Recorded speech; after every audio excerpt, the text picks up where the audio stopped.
Hi, magandang araw. Welcome back po sa PTFCP Business Coaching YouTube channel. Ako po si Elgin. Yan po ang aking nickname. Tinatawag din akong EA Santos. Isa po akong CPA. Isa po akong nagre-resources speaker. Yan. Kung kailangan ninyo ng mga resources speaker sa inyong mga bookkeeping, sa inyong mga tax, lalo na sa tax, tax compliance, mga tax audit and investigation, pwede niyo po akong i-invite. Yeah, nagre-resource speaker po ako sa iba't ibang company, business organization, sa iba't ibang events. Humahawak din po ako ng mga LOA o yung tinatawag na Letter of Authority. Ito po yung mga tax audit and investigation. Taxpayers kung sila ay may mga tax cases. Ngayon, paano? Just call us sa numbers po na nandito. And ayan po, sa PTFCP Business Coaching, ini-invite ko kayo na mag-subscribe. Ini-invite ko po kayo na mag-subscribe sa ating channel. Dito po ayan. Kung naghahanap po kayo ng mga training sa tax, at po, ini-invite ko kayo sa mga PTFCP trainings. Meron po tayong events, no? Punta lamang po kayo dito sa website na ito. At dito po naka-flash or dito nakalagay ang ating mga training. Okay, and also paki-like po ang ating page, PTFCP Business Coaching FB page. If you want to know me more, napunta po kayo sa aking website. Ito po siya.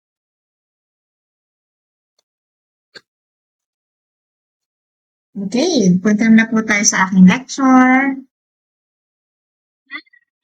Nandito na po tayo sa ating lecture. Ang lecture po natin ay gagawa ka ng series, no? Series ng pagre-resibo under the EOPT law. Marami nang nabago simula nang lumabas yung EOPT.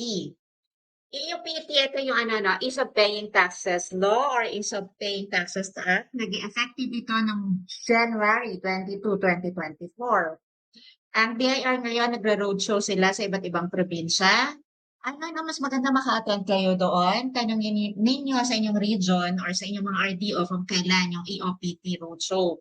Usually by invitation yun. Pero kung naman, pwede kayong siguro magpa-invite o makiusap na makikitin sa mga ganun. Alright, no? Yung sa EOPT,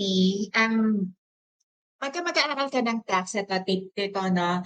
Sa lalo na sa mga baguhan sa tax, usually, kapag mag-aaral ka sa tax, dapat ang una mong inaalam ay yung tungkol sa tax laws. No? Yung tungkol sa tax laws. Now, kung ikaw ay business person, business owner ka, online seller ka, yung mga ganyan, professional ka, or ikaw ay isang authorized representative, empleyado ka, officer ka, management ka ng isang corporation or SEC registered entity, yung mga ganyan. At mag-aaral kayo ng tungkol sa tax. Ano ba yung dapat ninyong unang-unang inaaral? Siyempre, di ba, ang daming tax laws. Kapag mag-aaral kayo ng tax code, ayan, ang dami-dami ng mga dapat ninyong aralin. Ano ba yung mga dapat mong inaaral? Ang unang-una, yung source documentation. Nung nagkaroon na ng EOPT law, yung documentation na bago na. Ano yung documentation? Documentation na tinutukoy ko ay yung tungkol sa mga source documents. Kasi bago ka mag-record yung tinatawag na pagbubookkeeping or maglilista ng mga transactions mo, kailangan meron kang mga source documents. Siyempre, yun yung nagbibigay ng legit or nagsasabi na legit ang iyong transaction.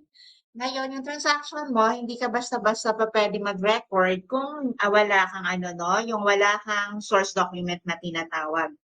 Nag-uumpisa ang pagre-record, no? Recording, pagbubookkeeping sa source documents. So, ito yung tinatawag na substantiation requirement ng BIR. Now, under sa EOPT law, inilabas yung RA 11976. Tama ba? Ayan, tama, no? Ito yung Republic Act 11976. So, moving forward, ang titignan mo na pagka sinasabing substantiation requirement, yung tax code na kino-cover niya or nandun na yung RA 11976. Eto yung pupunta ka dito sa BIR website 'no, nagbago na ang itsura ng BIR website, ayan 'no. Baka ikaw ay maligaw kung BIR pa ba yung pinapasok mo, eto na siya 'no, eto na siya, etong BIR website. Pagka meron kang mga kailangan, especially kung gusto mong malinawan sa batas, lagi kang pupunta dito sa tax code, yan. Yan ba yung tax code? O eto nga yung tax code. Ayan, ganyan 'no, marami siyang title, depende sa kung anong gusto mong aralin. Hindi naman kinakailangan kada-ano 'no, mabasa mo, at least yung mga applicable sa'yo. Ano ba yung mga applicable sa'yo? Punta ka sa iyong COR o yung BIR Form 2303, tignan mo yung mga tax type dun. Hanapin mo at yun yung basahin mo, 'di ba may income tax ka, value added tax, tax. Okay, going back sa ating topic tungkol nga sa pagreresibo o substantiation requirements. Nandito yan. Yan, no? Yung Section 237, lagi ka mag-uumpisa sa Section 237. Ang Section 237 ay applicable sa lahat. VAT, non-VAT, yung mga ganyan. Ito, no? Yung issuance ng pagreresibo. Ito, kailangan daw ay mag-issue ng resibo. Ito, no? Sabi, all persons subject to an internal revenue tax shall, at the point of each sale and transfer of merchandise, this is duly registered sale or commercial invoices showing the name, taxpayer identification number, date of transaction, quantity, unit cost, and description of merchandise or nature of service. Tandaan mo to, no, kailangan ng iyong resibo. Invoice na bali ang tawag sa resibo mo. Dati may official receipt. Pero ngayon wala na. So sabi yung PIN, eto yung name, yung date of transaction, ayan, kailangan nandyan yan. May quantity. Ito yung mga i-review nyo bago kayo umalis sa inyong binilihan. Kung yung resibo nyo ba ay meron nito. Yan. Yan mga dapat matingnan. Now, dahil may inilagay ditong 500 pesos, lumalabas na yung 500 pesos ay applicable sa mga percentage tax at saka non-VAT registered. Yung Section 113 ang mag-apply para kay VAT registered. Kasi yung Section 237 in general, pero dahil sa meron tayong batas para sa mga value-added tax registered, ang susundan mo naman yung Section 113. Section 113, ito yung compliance requirements, no? Ang sinasabi dito sa invoicing requirement, ayan, a VAT registered person shall issue a VAT invoice for every, ito yung salitang kailangan mong matandaan, for every sale, barter, exchange, or lease of goods or properties, and for every sale, barter, or exchange of services. Now, ito, mag-umpisa ka dito. Pagka mag-aaral ka ng, ano, no, ng tax. Kasi kailangan, meron muna tayong mga legal basis sa mga, ano natin, sa mga transaction natin. So, kapag may transaction ka, may source document ka dapat, kailangan may substantiation requirement yon. Kahit sa audit naman ang tawag nila doon ay corroborating evidence or evidential matter. Sa iba't ibang pag-aaral natin, sa iba't ibang video ko ay di-discuss yung mas malalim na ano, na pangangailangan, yung mga information to be contained. Eto, no, i-discuss natin itong mga revenue regulations na kino-cover yung EOPT pagdating sa invoicing requirements. At saka itong mga RMs. Ito ang tabayanan po ninyo ang iba't ibang videos ko tungkol sa EOPT na invoicing pagdating sa taxation.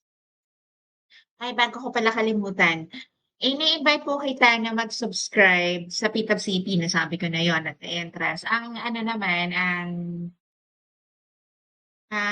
ini-invite kita dito sa aming training. Saan ba ang ating training? Eto, no, bookkeeping, what business owners and online sellers need to know. August 23 po, this is our Zoom webinar, 1 p.m. to 5 p.m. Maganda yung review dito, no? Ito kasi pang ilang rerun na namin. Simula pa nung November, every month halos nagra-run kami nito. Na-stop lang nung mga May kasi naging busy. Busy ba?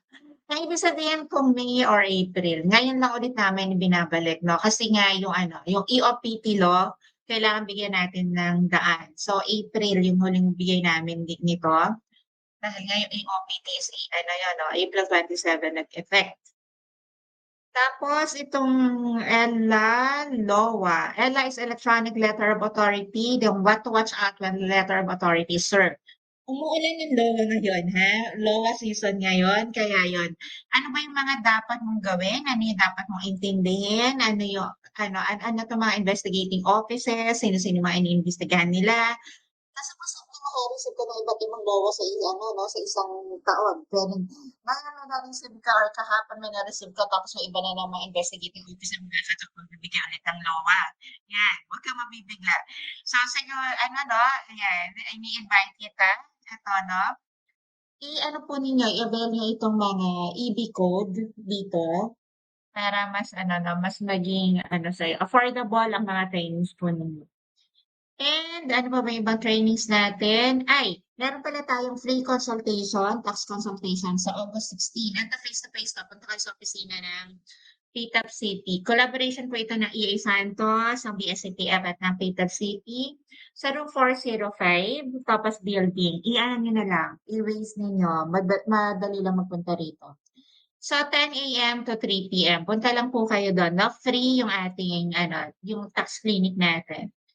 Kung ikaw ay may LOA, kung tax investigation, tax audit yung ikokonsulta mo, para maging free yung ano sa'yo, yung consultation sa'yo, magdala ka po ng COR mo. Copy ng COR mo, ng ELE, yung letter of authority mismo, then yung checklist. At saka kung meron ka ng mga notices, kung ikaw ay SDT, bring those documents. Kasi po kapag wala kayo nun at magtatanong kayo, ang consultation po namin sa mga LOA tax cases ay nag-start sa 15,000 pataas. So, magpe-free siya kung may dala kang documents, no? And sa mga ibang concern mo na nag-tax audit, pwede naman. Usually, ang aming consultation ay nag-i-start na 2,000, pero on August 16, everything is free. Just that, bring documents na kailangan po, no? Okay, so again, August 23, yung bookkeeping what business owners and online sellers need to know.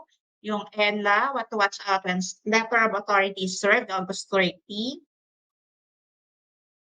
And ito, yung sa September 6, meron po kaming MS Excel for bookkeeping and payroll. Yung mga umattend na dito, no, ang ganda ng review nila, ang ganda ng kanilang mga testimonial. Sabi nila, attend kayo. Ang linaw ng pagtuturo ni Sir Gino, no, ni Sir Don Gino, para dito.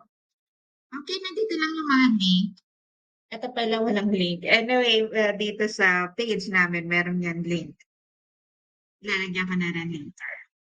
Okay, so see you po sa iba't ibang videos. Okay, bye-bye.